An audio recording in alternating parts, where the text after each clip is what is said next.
আসসালামু আলাইকুম। Pay scale নিয়ে নবনিযুক্ত অর্থমন্ত্রী আমির খসরু মাহমুদ চৌধুরীকে প্রশ্ন করা হয়েছিল। পে স্কেল নিয়ে তাদের পরিকল্পনা কি? তারা পে স্কেল নিয়ে কি ভাবছে? তারা কি পে স্কেল বাস্তবায়ন করবে? এবং সেটির বক্তব্যে তিনি কি বলেছেন বিস্তারিত আজকের ভিডিওতে আলোচনা করব এবং সেই বক্তব্যের ব্যাখ্যা আসলে কি সেটিও জানতে পারবেন আজকের ভিডিওতে।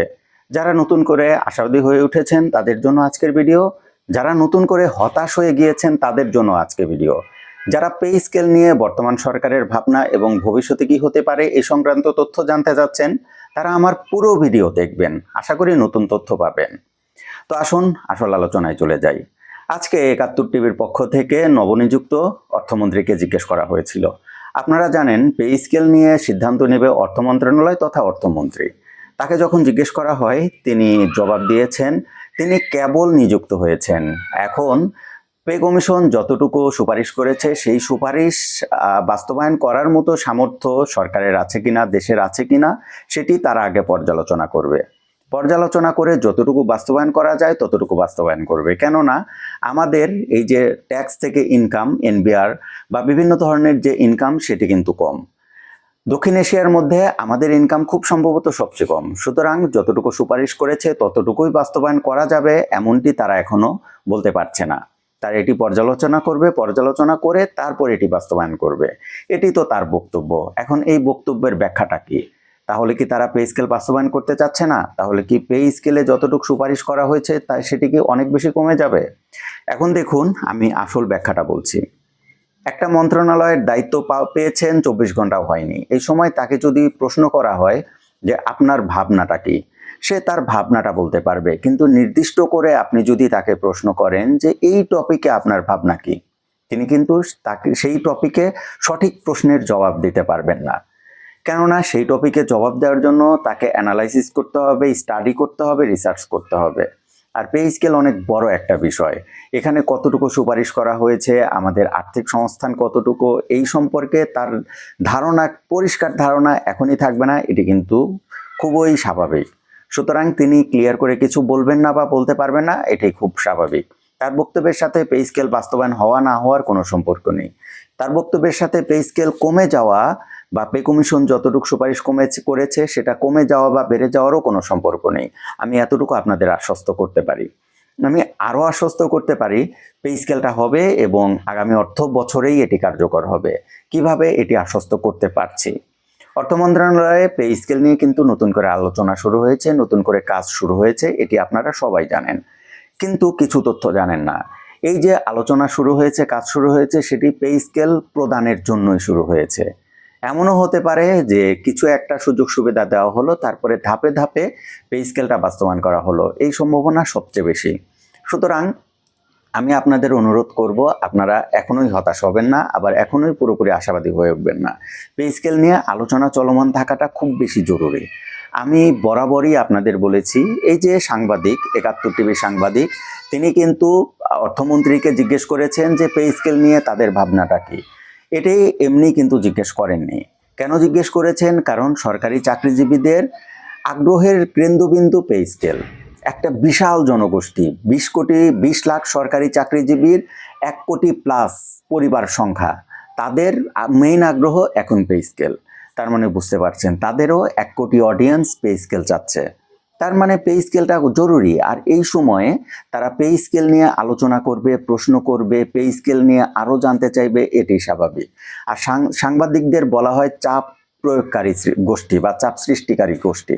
তারা যত বেশি প্রশ্ন করবে সেই বিষয়টা তত বেশি হাইলাইটেড হবে। তারা যত বেশি নেগেটিভ পজিটিভ যেটাই বলুক না কেন, তাদের নেগেটিভ কথাও আমি দোষ দিই না বা পজিটিভ কথাটাকেও খুব বেশি পজিটিভলি নেই না।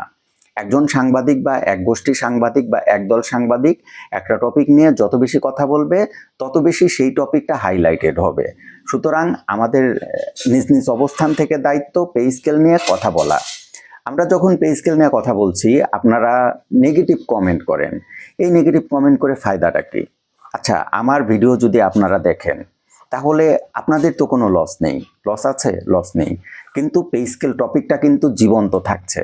এই যে ৭১ টিভি, তারা পে স্কেল নিয়ে সাংবাদিক অর্থমন্ত্রীকে জিজ্ঞেস করেছেন যে পে স্কেল নিয়ে আপনাদের প্ল্যান কি।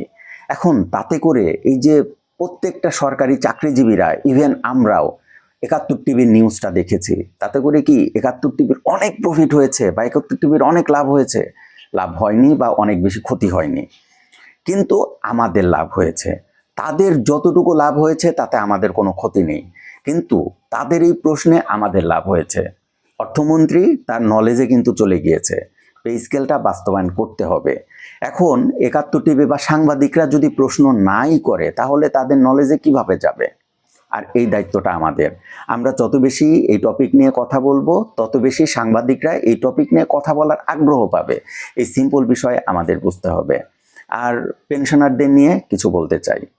পেনশনারদের নিয়ে কিছু বলার মতো অবস্থা এখনো তৈরি হয়নি। আপনারা সবাই জানেন, পে কমিশন যতটুকু সুপারিশ করেছে সেই সুপারিশ বিস্তারিত মিডিয়াতে এখনো আসেনি।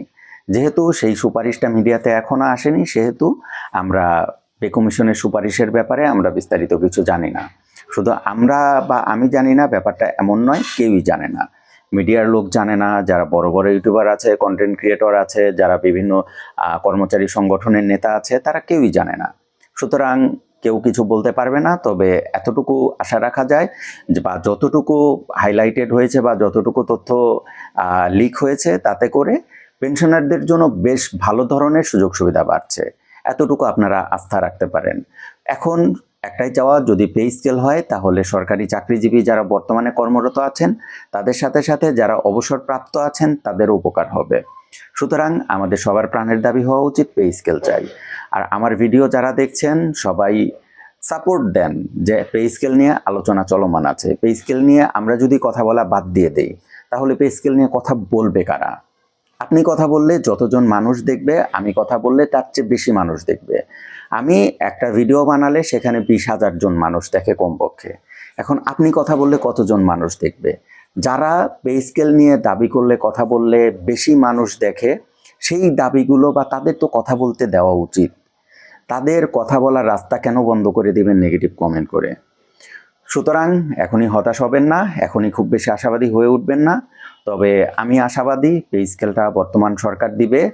আর বর্তমান সরকার আর্থিক সেক্টর সংস্কারের ক্ষেত্রে যথেষ্ট পরিমাণ আন্তরিক, এটা তাদের নির্বাচনী ইশতেহারে দেখেছি। এমনকি অর্থমন্ত্রীকে যখন প্রশ্ন করা হয়েছে আর্থিক সেক্টর সংস্কার নিয়ে, তিনি পরিষ্কারভাবে বলে দিয়েছেন যে তিনি আর্থিক সেক্টর সংস্কার চান, কিভাবে সংস্কার করবেন তারও রূপরেখা বলেছেন। সুতরাং আমি খুব বেশি আশাবাদী যে বর্তমান সরকার তারা সরকারি চাকরিজীবীদের দীর্ঘদিনের যে প্রাণের দাবি, দীর্ঘদিনের যে অভাব, সেই অভাব মুক্তির জন্য পে স্কেলটা কার্যকর করে দিয়ে যাবে। তো বন্ধুরা, আজকে এই পর্যন্তই। আশা করি আপনারা বুঝতে পেরেছেন মাননীয় অর্থমন্ত্রী তার বক্তব্য এবং তার বক্তব্যের সঠিক ব্যাখ্যা। সুতরাং হতাশ হওয়ার কিছু নেই। এই বর্তমান সরকার তারা যথেষ্ট কর্মীবান্ধব হবে এই প্রত্যাশা রাখছি। আর পে স্কেল হচ্ছে দ্রুতই, এই প্রত্যাশা রেখে আমি আমার আজকের ভিডিও শেষ করছি। আসসালামু আলাইকুম।